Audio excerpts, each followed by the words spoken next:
Mi nombre es Felipe, yo soy residente de Medicina de Emergencias, estoy a cargo de la sesión académica del día de hoy y pues vamos a dar inicio. Vamos a empezar con un pequeño caso clínico. Es de un paciente masculino de 80 años que consulta, su motivo de consulta es que está sintiendo descargas.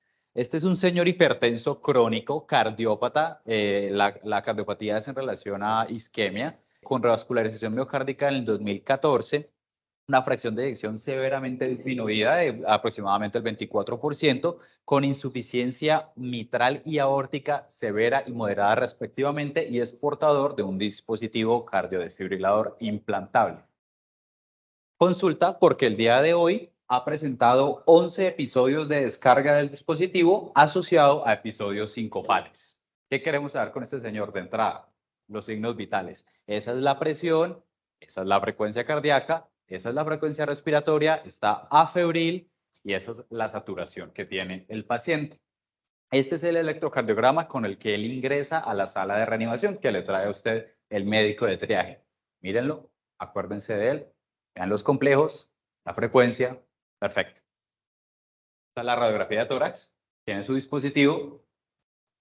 Sin embargo, mientras estaba en la sala de reanimación, el paciente con esa presión, esa frecuencia, ustedes vieron, hace esto. Un poquito de paciencia.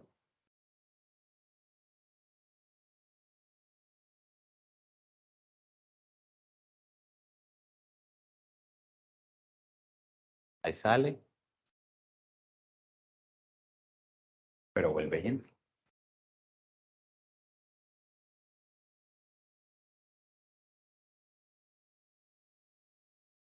Y esta es otra imagen que tenemos del paciente del focus.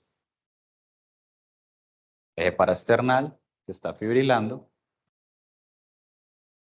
Vean, acá está el ritmo, aquí abajito. Y sale así sinusal. Entonces, ¿qué tiene el paciente? Con todo lo que acabamos de ver. Exacto, una tormenta eléctrica, que es el tema que vamos a revisar el día de hoy. Puntualmente, ¿qué debemos hacer ante una tormenta eléctrica en el servicio de emergencia? Sobre el tema, vamos a hablar de unas generalidades y conceptos importantes, la relevancia, por qué importa revisar este tema, qué vamos a hacer en emergencias o en urgencias, el rol del especialista en emergencias, la pregunta que puso Andrés ahí, qué debemos hacer, las evidencias detrás del manejo de lo que debemos hacer, el manejo definitivo y algunas conclusiones, respondiendo a la pregunta, ¿qué debemos hacer? Varios nombres: tormenta eléctrica, tormenta rítmica, tormenta de fibrilación, y en algunos casos utilizan tal vez de manera incorrecta taquicardia ventricular incesante para referirse a la tormenta eléctrica.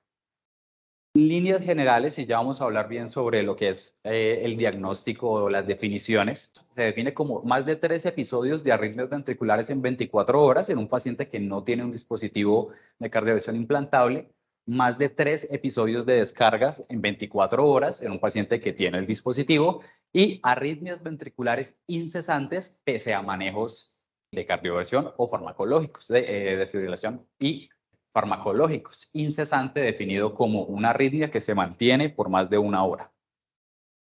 ¿Por qué es importante? ¿Por qué decidimos revisar este tema? Es una condición que acarrea mucha morbilidad y mortalidad. De hecho, el paciente que llega con una tormenta eléctrica tiene una mortalidad de hasta el 14% en las primeras 48 horas y se duplica la mortalidad basal de los pacientes con un dispositivo en las primeras 12 semanas, y el aumento del riesgo de muerte es casi de 18 veces al año, una vez se presenta un episodio de tormenta eléctrica. Se dice que de 4 al 40% de todos los pacientes con uno de estos dispositivos van a experimentar un episodio, por lo menos un episodio de tormenta eléctrica. Además de que estos episodios se asocian a disfunción o a empeoramiento de disfunción ventricular y disminución en la calidad de vida. Para la fisiopatología va a ser importante que va a haber un sustrato anatómico y arritmogénico, ya sea una cardiopatía isquémica o no isquémica, una cardiopatía arritmogénica del ventrículo derecho, enfermedades de depósito infiltrativas, Chagas, Brugada, pues canalopatías como Brugada, entre otros, que van a causar inflamación en un tejido y que va a formar un tejido de cicatriz. Este va a generar enlentecimiento y circuitos de reentrada, que es uno de los factores determinantes en que se generen estas arritmias o esta condición. Como vimos, hay una vulnerabilidad estructural, electrofisiológica y autonómica, la cual va a tener un detonante, que van a ser varias enfermedades o condiciones, algunas en su mayoría reversibles, que debemos identificar en el servicio de emergencias. Los mecanismos son varios, lastimosamente no están claramente establecidos. Hay una interacción de varios fenómenos que van a llevar a que un paciente haga una tormenta eléctrica. Como ya hemos visto, hay anatómicos, electrofisiológicos y un componente del sistema nervioso autónomo. A nivel molecular se dice que pueden haber anormalidades de la señalización del calcio y disregulación de fosforilación en las vías de fosforilación y trastornos genéticos como canalopatías que pueden llevar a arritmias relacionadas con prolongación del QT, canalopatías como el Brugada y taquicardias ventriculares catecolaminergias. Llegando a la pregunta de el abordaje en urgencias. ¿Cómo se presentan estos pacientes? ¿Qué vamos a buscar? ¿Qué exámenes solicitar? Mejor dicho, ¿qué vamos a hacer? ¿Qué vamos a hacer con un paciente con una tormenta eléctrica? Y vamos a hacer 4 pasos importantes con estos pacientes. 1, reconocer los pacientes que están en riesgo y diagnosticar correctamente. 2, identificar las causas reversibles. 3, el manejo adecuado y oportuno tanto de la tormenta eléctrica como de las causas reversibles que la pueden estar precipitando. Y 4, garantizar la disposición para el manejo a largo plazo, es decir, que el paciente esté en una UCI, lo vea electrofisiología, le puedan, pues, por ejemplo, ajustar el dispositivo o que sea candidato a alguna terapia a largo plazo o pues, de manejos definitivos. Esto es lo que hay que hacer en el paciente con una tormenta eléctrica en el servicio de urgencias. Entonces, el abordaje inicial, primero vamos a tener que se pueden presentar como palpitaciones en pacientes que puedan no tener el dispositivo hasta un paro por flujo inefectivo, un paciente que esté fibrilando o taquicardia ventricular sin pulso, etc. Es muy importante entonces establecer la estabilidad hemodinámica de estos pacientes y identificar claramente los pacientes que están a riesgo, pues obviamente los que no están en paro, que están a riesgo para iniciar una monitoría electrocardiográfica continua. Sobre esta primera parte, que es el primer paso de lo que tenemos que hacer en el servicio de urgencias, reconocer los pacientes de riesgo y diagnosticar correctamente. Hay un estudio retrospectivo, es francés, de 227 pacientes, en el que siguieron a estos pacientes y vieron cuáles hacían tormenta eléctrica y cuáles no, y veían cuáles podían ser las diferencias o los factores de riesgo de por qué estos hacían tormentas eléctricas, siendo la fracción de eyección del ventrículo izquierdo la indicación primaria, si era primaria o secundaria del dispositivo, y la droga antiarrítmica que tomaba el paciente, en este caso la clase 1A, los factores de riesgo que se encontraron en este estudio para que los pacientes hicieran una tormenta eléctrica. Otros pacientes que están en riesgo, tal vez con porcentajes menores que no están también descritos, ya lo hablamos, la fracción de eyección baja, la enfermedad renal crónica, usualmente en relación a trastornos hidroelectrolíticos, infartos previos, la taquicardia ventricular como indicación del dispositivo de cardioversión, antiarrítmicos del grupo 1A y neumopatías crónicas. Entonces, esta parte de reconocer pacientes en riesgo, listo, ya quedamos con los factores de riesgo de los pacientes que pueden hacer una tormenta eléctrica. Segundo, diagnosticar correctamente. Decíamos al principio que esto era lo que es una tormenta eléctrica. Sin embargo, hay algunos asteriscos a tener en cuenta en la definición. Primero, en pacientes que no tienen dispositivos implantables de cardioversión. Decimos que más de 3 episodios de arritmias ventriculares en 24 horas. Sin embargo, se han llegado a utilizar otras definiciones, como una taquicardia ventricular que recurre prontamente. El punto de corte que dan en esa definición es de 5 minutos después de terminar un episodio de taquicardia ventricular previa. Y otra definición es taquicardia ventricular sostenida y no sostenida, que resulta en un número de ectopias ventriculares que es mayor a los latidos sinusales en un periodo de 24 horas. En los pacientes con cardiodesfibrilador implantable, dijimos que eran más de 3 episodios de descargas en 24 horas. Sin embargo, se quedan por fuera los pacientes en los que tienen una taquicardia ventricular que va más lento de lo programado para que el dispositivo dispare, taquicardias ventriculares que el dispositivo falla en terminarlas, y las taquicardias ventriculares inician otra vez dentro de 5 minutos después de que se terminó la previa con la descarga de un dispositivo.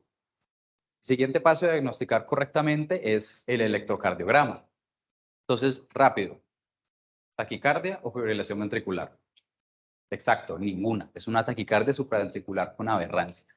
Entonces, ese es uno de los diagnósticos diferenciales de una taquicardia con el QRS ancho que debemos tener en los pacientes que se presenta en el servicio de urgencias.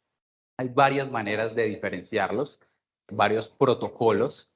Yo obviamente vi este de Brugada y me empecé a leer el artículo y luego bajé la mirada y aquí estaban de los colombianos. Entonces, vamos a hablar del protocolo de Brugada para diferenciar de taquicardias supraventriculares con aberrancia y taquicardias ventriculares. Son 4 pasos. Si en cualquier momento alguno de estos la respuesta es sí, es muy probable que se trate de una taquicardia ventricular. Ausencia de complejos RS en todas las precordiales tiene una sensibilidad del 20%, una especificidad del 100%. El intervalo R a S es de más de 100 milisegundos, o sea, más de 2.5 cuadritos en alguna precordial, tiene una sensibilidad del 66%, una especificidad del 98%. Y así con los otros pasos de este descarte. Esto, de hecho, se realizó con 300, casi 400 pacientes, fueron 385, sí, 380 y pico pacientes que analizaron de manera prospectiva para poder identificar si era una taquicardia ventricular o una taquicardia supraventricular con aberrancia. Como ven, lo que predomina es la especificidad, por lo que se dice que lo que más nos va a servir es para descartar que no se trate de una taquicardia supraventricular, sino de pues, otra taquicardia con QRS ancho, en este caso una taquicardia ventricular. Este es el algoritmo, pues las preguntas que les dije. Si en cualquier momento la respuesta es sí, es que es una taquicardia ventricular, y si no, pasar a la siguiente pregunta.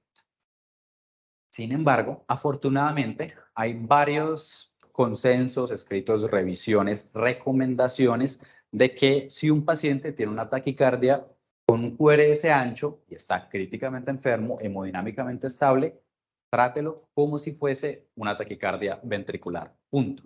Se ponga a pensar que puede ser una supraventricular con aberrancia ni otro tipo de cosas. Y volviendo a las arritmias ventriculares, estas son las arritmias ventriculares con los porcentajes en las que pueden ocurrir en las tormentas eléctricas. La más común es la taquicardia ventricular, seguido de monomórfica, seguido de la fibrilación ventricular, un ritmo denominado mixto, y taquicardia ventricular polimórfica. 2. Vamos a identificar las causas reversibles. Y vamos en identificar pacientes a riesgo y diagnosticar correctamente. Segundo, causas reversibles. ¿Qué causas reversibles tenemos que identificar? 1. Toxicidad por fármacos. 2. Falla cardíaca descompensada. 3. Isquemia miocárdica, cualquier tipo. 4. Tirotoxicosis, trastornos hidroelectrolíticos, fiebre o pues por cualquier causa, o una infección y prolongación del intervalo QT pues por cualquier causa. Sin embargo, lastimosamente, suelen ser entre el 20 y el 25% de los casos que tiene una causa reversible. La mayoría, desafortunadamente, terminan siendo idiopáticas. Pero digamos que esto es a lo que tenemos que tirar en el servicio de urgencias, descartar para que el paciente pueda seguir su camino y definir un mejor manejo a largo plazo. Entonces, sobre los medicamentos, es importante preguntar medicamentos que puedan prolongar el QT, los antiarrítmicos y si han tenido cambios de dosis recientes. Suplencia tiroidea, tener en cuenta que estos pacientes son cardiópatas, pueden tener manejo crónico con amiodarona. Dentro de los efectos adversos va a estar la alteración de la función tiroidea. Deshidratación, de hecho hay pues un estudio retrospectivo en el cual evaluaron las causas de las distintas descompensaciones y causas de tormentas eléctricas en muchos pacientes, y de las causas reversibles hasta el 20% de pacientes habían tenido diarrea, muy importante. Síntomas de descompensación de falla, infecciones o fiebre, intoxicaciones como alcohol y drogas de abuso y síntomas de un síndrome coronario agudo o que el paciente se pueda estar infartado. Teniendo eso en cuenta, ¿qué vamos a pedir en el servicio de urgencias para buscar causas reversibles de tormenta eléctrica? Vamos a buscar pues, el electrocardiograma, una radiografía química y si la clínica lo amerita o hay sospecha clínica, vamos a buscar infección, trastornos tiroideos y desde el punto de vista cardíaco, lesión miocárdica de probable etiología isquémica con enzimas cardíacas y descompensación de falla. Pues ahí puse ProBNP, pero podemos estudiar descompensación de falla, pues como lo sabemos. Dato curioso, la tormenta eléctrica tiene como un horario de oficina, da más de lunes a viernes, entre 8 de la mañana a las 4 de la tarde, y da también más en los meses que, según describieron los autores de este estudio, es europeo, retrospectivo, varias ciudades de Italia, creo que había una de Francia, en los meses en los que más cambiaba el clima, también había más incidencia de tormenta eléctrica. Pues yo pongo molestando horario de oficina, horario de verano, pero la explicación que dan es que uno, lo de la hora, es que muy probablemente haya un componente de influencia del ciclo circadiano en las tormentas eléctricas y sobre el clima y los meses, sobre los cambios, pues, los cambios de clima, la deshidratación, activación adrenérgica y, como vimos, pues, que era muy importante, la deshidratación, como en esos pacientes que habían tenido diarrea. El diagnóstico oportuno, identificar causas reversibles. Lo siguiente que tenemos que hacer en urgencias es el manejo adecuado y oportuno. Los objetivos del manejo en urgencias van a ser dos. Uno, suspensión de arritmias ventriculares. Y dos, evitar, si el paciente tiene un dispositivo, más descargas del mismo, evitando así injuria miocárdica. Esto es lo que vamos a buscar con el manejo de la tormenta eléctrica como tal, pues mientras si tiene una causa reversible, manejamos la causa reversible. Entonces, en varios lugares dicen, si el paciente está inestable, siga el protocolo del ACLS. Si el paciente está inestable, siga el protocolo del ACLS de taquicardia, de arritmia ventricular inestable. Está bien, es correcto. Entonces, arritmia ventricular e inestabilidad, iniciar un protocolo de ACLS. Pero hay que tener en cuenta, pequeño asterisco, y es las catecolaminas en este tipo de pacientes. Entonces, tenemos que en las guías siguen hablando de las catecolaminas porque dice que aumenta la tasa de circulación espontánea, flujo coronario, supervivencia a corto tiempo, o sea, a la hospitalización o al ingreso a UCI de los paros extrahospitalarios, pues con epinefrina. Sin embargo, bueno, y estos son algunos de los estudios en los que se basan para hacer esas recomendaciones. Sin embargo, las catecolaminas causan una mayor susceptibilidad a la fibrilación ventricular, contribuye a la disfunción miocárdica y aumenta la demanda de oxígeno.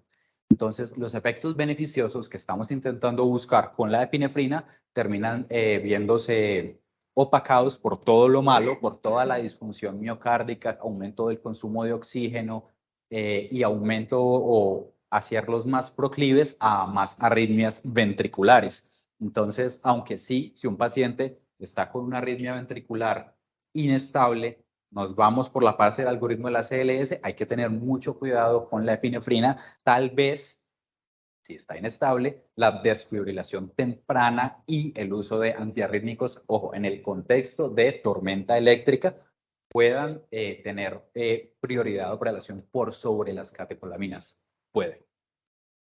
Sobre los antiarrítmicos, el más usado, el más recomendado es la amiodarona. Tiene un efecto predominante de clase 3. Sin embargo, cuando se da endovenoso, también tiene efectos clase 1 y clase 2 y clase 4. Cuando uno ve, tanto en journals como de electrofisiología y en revistas de medicina de emergencias, estos dicen lo mismo. Disminución de taquiarritmias ventriculares, disminución de descargas de estos dispositivos y aumento de supervivencia. Y los artículos que citan son artículos de pacientes ambulatorios y tomando amiodarona oral. Este es pues como de los artículos más importantes hablando de amiodarona endovenosa para arritmias ventriculares. Es un ensayo clínico aleatorizado del 94 al 95 pacientes adultos que les habían implantado el cardiodesfibrilador 21 días antes de la aleatorización y se habían aleatorizado a distintas dosis, a 125, 500 o 1000 miligramos de amiodarona en 24 horas después de una dosis de carga.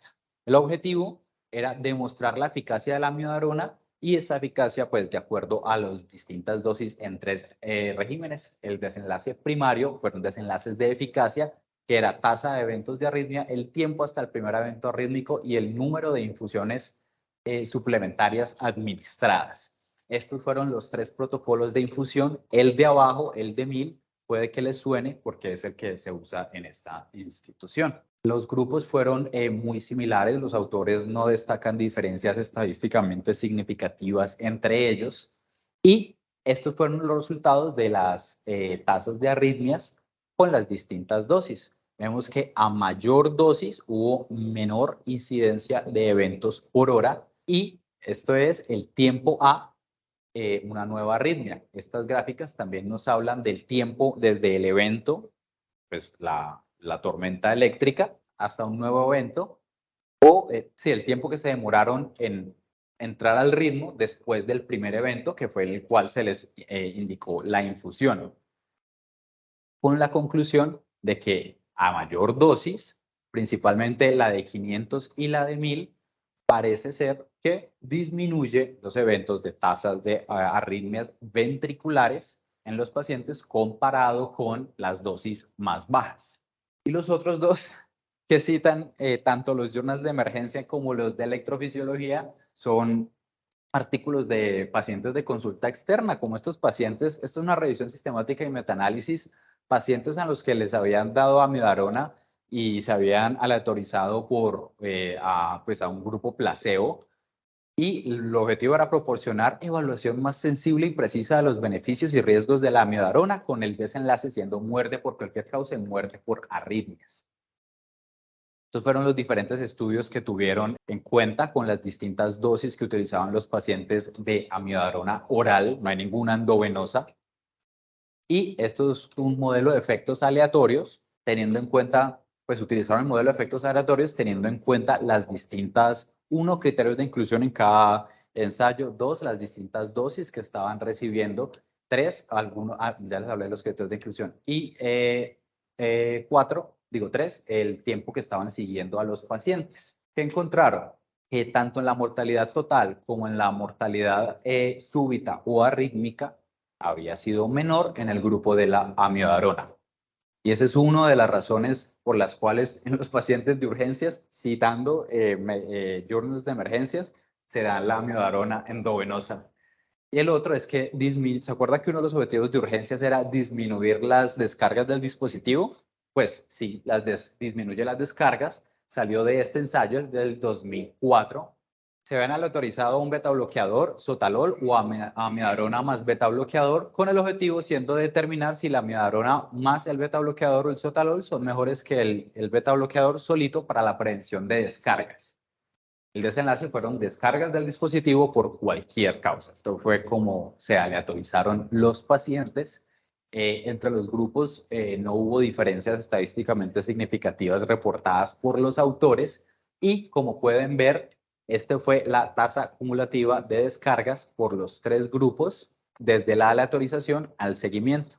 La amiodarona más el beta bloqueador tuvo el menor índice de descargas de dispositivos. Este estudio es el que se cita para decir que, ya que uno de los objetivos del manejo en urgencias es que el dispositivo deje de disparar para disminuir la lesión miocárdica, utilicemos la amiodarona.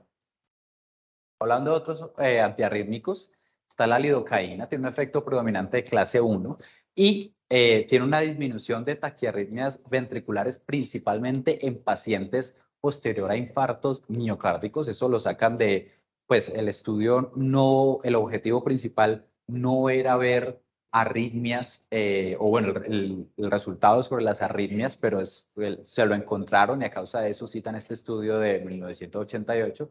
El que me interesa mostrarles es este de acá, es en el que parece ser inferior a la amiodarona. Es un ensayo clínico que se publicó en el New England en 2002. Los datos se recogieron del 95 al 2001 Fueron adultos con ritmos de fibrilación ventricular que habían recibido por lo menos 3 descargas y una dosis de epinefrina o 4 descargas. Así definieron ellos fibrilación ventricular resistente a choque. La intervención fue aleatorización a amiodarona 5 miligramos por kilo, lidocaína 1.5 miligramos por kilo o placebo, con el objetivo de comparar la lidocaína con la amiodarona como complemento de la desfibrilación. El desenlace fue supervivencia hasta el ingreso a UCI. Recordar que estos pacientes estaban fibrilando de manera extrahospitalaria. Los grupos fueron iguales, los autores no comentaron ningún tipo de diferencia estadísticamente significativa y cuando empezaron a ver los odds para la supervivencia a la admisión hospitalaria siendo UCI, de hecho no contaban admisión a urgencias, y lo que quiero mostrar acá es el tratamiento a amiodarona TUNO-R217 con una P de 0.009, con un intervalo que, pues este es el intervalo que no usa la unidad, para supervivencia a ingreso hospitalario, puntualmente UCI. Y como pueden ver, la amiodarona tuvo mayores tasas, o pues un mayor porcentaje, perdón, me disculpo, de supervivencia comparado al lidocaína. Después de los antiarrítmicos, vienen los betabloqueadores. Estos, pues, inicialmente, con un estudio en el 94, sabíamos que reducían el consumo de oxígeno y disminución de lesión miocárdica. En el 2000 se hizo un ensayo clínico, fueron 49 pacientes con tormenta eléctrica, todos secundarios a pacientes con cardiopatías isquémicas. Fueron 2 grupos en el que uno se hacía una simpaticolisis, ya fuese por un betabloqueador no selectivo o bloqueo del ganglio estrellado, versus un manejo antiarrítmico usual según el ACLS, usual siendo pues epinefrina y amiodarona. Esta gráfica es algo pues como impresionante de que los pacientes que se sometieron al bloqueo, pues o a los betabloqueadores o al bloqueo de ganglio, 18 sobrevivieron a un año, mientras que los que se utilizó un manejo por el ACLS sobrevivió 1, y pues fueron grupos de 27 y 22 pacientes respectivamente. Acá es la supervivencia acumulada en días. Estas fueron las primeras 2 semanas, en las cuales los pacientes con bloqueo del sistema nervioso simpático, o sea, por beta bloqueador o el bloqueo del ganglio, tenían una mayor supervivencia incluso a las 2 semanas que los pacientes que recibían un manejo, entre comillas, usual de la arritmia ventricular. Más recientemente, en el 2016, se publicó un análisis retrospectivo, fue una base de datos de 25 pacientes comparados con 16 pacientes con tormenta eléctrica, que unos habían recibido esmolol y otros no habían recibido esmolol. Fue una base de datos, fue retrospectivo, con algunos desenlaces importantes. Los principales y los que quiero traer en relación a lo que estamos revisando el día de hoy es esto.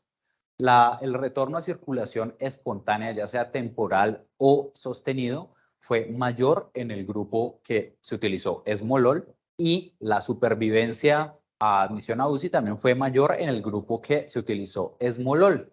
¿A qué quería llegar mostrando estos 2 artículos? Que sí es verídico, pues que en modelos animales hay una reducción del consumo de oxígeno y disminución de la lesión miocárdica. Sin embargo, no tenemos ningún tipo de evidencia para decir hay que poner este beta bloqueador, hay que ponerlo así, hay que ponerlo hay que poner esmolol por sobre metoprolol, hay que poner propranolol por sobre esmolol. No existe ese tipo de evidencia. No la hay. Las recomendaciones de las revisiones estadounidenses suelen recomendar el esmolol, dicen que es algo más titulable cuando se da endovenoso, y pues es una de las razones por las cuales lo recomiendan, pero sin embargo no hay evidencia de que algún beta bloqueador sea superior a otro. Hay unos casos especiales. Primero, el síndrome de Brugada. Los antiarrítmicos previamente descritos, ese amiodarona, lidocaína, pueden empeorar la tormenta eléctrica en un paciente con una canalopatía y con síndrome de Brugada. En estos pacientes se recomienda el isoprotenerol por acción principalmente por sobre los canales de calcio. Lo otro es el Torsabe Point. En estos pacientes se recomienda la identificación y tratamiento rápido de trastornos hidroelectrolíticos relacionados con magnesio y potasio, y además de eso, considerar, además de los trastornos hidroelectrolíticos, que ese torsade pues sea causa de un QT largo, principalmente farmacológico, si el paciente no tenía diagnóstico de un QT largo. Hay otras terapias descritas, que no voy a ahondar en ellas. Hay asimilida, dofetilide y la procainamida, que es algo más conocida. De estos primeros dos, la evidencia que hay es en pacientes también en consulta externa que tienen taquicardias ventriculares que ellos las denominan como tolerables, o pacientes que no se inestabilizan por las taquicardias ventriculares. Y la procainamida, que hay un estudio del 2017 que dice que fue superior en desenlaces de seguridad a la amiodarona. Sin embargo, para los desenlaces de reversión de la arritmia ventricular, se sigue recomendando por sobre la procainamida y por sobre la lidocaína, la amiodarona como antiarrítmico de primera línea en las tormentas eléctricas. Estos son entonces el arsenal farmacológico para diezmar la arritmia ventricular en el servicio de emergencias. Esmolol, pues no sé si acá haya, propranolol tengo entendido que no hay. Endovenoso, tendríamos es metoprolol endovenoso. Sobre antiarrítmicos, recordar la amiodarona es la primera línea por sobre la procainamida y la lidocaína, y el isoprotenerol puntualmente en pacientes en los que se sospeche un síndrome de Brugada o que tengan el antecedente previo y lleguen con una tormenta eléctrica. Hay otras terapias y el manejo definitivo aquí. Él habló inicialmente de sedación profunda. Lo que se busca, además de la amnesia y lo que se busca con la sedación profunda es disminuir la activación del sistema nervioso autónomo, del eje renina-angiotensina-aldosterona, y se busca una sedación profunda con intubación y todo, buscando RAS de -5. El inductor que se recomendaba era propofol, debido a que hay unos reportes de casos que dicen que el propofol, solo algunas dosis pueden incluso revertir las arritmias ventriculares, pero es solo reportes de casos. La radioablación, que es esa imagen que vemos ahí, en la cual se promueve una arritmia, se intenta identificar cuál es el foco arrítmico y pues hacer radioablación. Sin embargo, pues de lo que alcancé a leer, tengo entendido que en las tormentas eléctricas pueden haber muchos focos. Entonces terminan haciendo radioablación de una gran parte del corazón. Eso es más tejido cicatrizal y podría teóricamente promover que continuaran las tormentas arrítmicas. Bueno, este es el bloqueo del ganglio estrellado que hablaba el profe. En teoría, y en el estudio que les mostré de los betabloqueadores, lo hacían a la cabecera del paciente con eco y bloqueaban ahí el ganglio. La simpatectomía, ya como manejo quirúrgico, ECMO en caliente, como dicen ellos, ahí en la tormenta rítmica conectarlo. Y finalmente, si ninguna de estas sirve, el trasplante cardíaco. Lo último, la disposición del paciente. En nuestro medio es importante que estos pacientes sean vigilados en UCI. Hay un paciente hospitalizado en este momento que presentó una tormenta arrítmica, lo llevaron a otro lado, el hombre estaba fibrilando y lo manejaron con anticonvulsivantes porque lo vieron que estaba moviéndose extraño y lo mandaron para la casa. Por eso digo que una de las cosas importantes de este tema es saber identificar estos pacientes y la disposición de estos, que tiene que ser en una unidad donde se pueda monitorizar, UCI, UCIN. Finalmente, ya que solo el 20-25% de las causas de las tormentas eléctricas son reversibles, es muy importante que estos pacientes tengan una consulta con electrofisiología. Nosotros como especialistas de emergencias vamos a manejar la arritmia, vamos a prevenir que siga pasando, vamos a manejar las causas reversibles, pero no somos los médicos idóneos para decir que el cardiodesfibrilador está bien, que le disparó bien, que todo está bien y que no amerita una valoración por el electrofisiólogo. Esto es un algoritmo pues que mete todo lo que les quería comentar el día de hoy, principalmente pues desde la estimación del estado hemodinámico, si están inestables, el ACLS, teniendo en cuenta el asterisquito de las catecolaminas. En los pacientes que están hemodinámicamente estables, vamos a empezar a identificar causas reversibles y vamos a empezar a ver si estamos frente a algún caso especial que requiera algún tipo de manejo adicional, como por ejemplo el isoprotenerol, el magnesio, corrección hidroelectrolítica O podemos dar un manejo, entre comillas, usual con amiodarona, segunda línea, lidocaína, teniendo en cuenta de reojo que este paciente tiene que ser en algún momento visto por electrofisiología para definir su manejo antiarrítmico ambulatorio y si necesita algún otro tipo de intervención por parte del equipo de cardiología. Vuelvo y pongo esto porque es lo más importante. Tenemos que reconocer los pacientes que están en riesgo y diagnosticar, identificar las causas reversibles, manejar las causas reversibles y manejar las arritmias, prevenir que ocurran y prevenir las descargas y garantizar que el paciente va a recibir el manejo adecuado a largo plazo.